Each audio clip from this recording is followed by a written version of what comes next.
ক্ৰেম ক্লাবৰ সৌজন্যত আয়োজন কৰা এই পুৰুষৰ এই ডাবল কম্পিটিশ্যনৰ এই ফাইনেল বিজয়ী দলক মই এনাউন্সমেণ্ট কৰিবলৈ গৈ আছোঁ।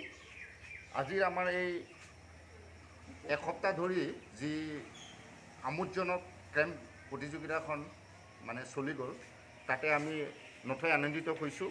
আৰু শেষত ফাইনেলি আমাৰ এই ডাবলছৰ এই পুৰুষৰ এই প্ৰথম বিজয়ী দল হিচাপে আমাৰ ৰেনন ক্ৰ' আৰু নয়ন বৰকটকীক মই সন্মুখত আহিবলৈ কাৰণে ইনভাইট কৰিলোঁ।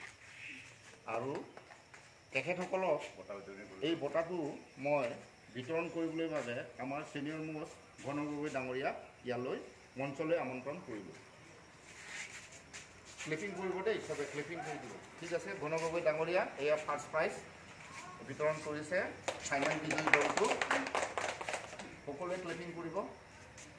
এয়া নয়ন কটকী, তেখেতসকলে হ'ল আমাৰ 2024 বৰ্ষৰ পুৰুষৰ ডাবলছ চেম্পিয়নশ্বিপ উইনাৰ।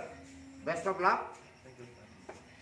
এতিয়া মই সদ্যশেষত আমাৰ ৰাণাৰ্ছ আপ টীমক মঞ্চত মই আমন্ত্ৰণ কৰিব বিচাৰিছোঁ। প্ৰথমতে আমাৰ শৰৎ বৰা আৰু লগতে আমাৰ ৰামেশ্বৰ গগৈ ডাঙৰীয়াক মই মঞ্চলৈ আমন্ত্ৰণ কৰিলোঁ। এই বঁটা আমাৰ এই ডিষ্ট্ৰিবিউশ্যন কৰিব আমাৰ এই সদস্য ক্লাবৰ শ্ৰীযুত মুকুল হাজৰিকা। গতিকে মুকুল হাজৰিকাক মই নিমন্ত্ৰণ কৰিলোঁ, তেখেতসকলক ধুনীয়াকৈ বঁটাটো দিবলৈ।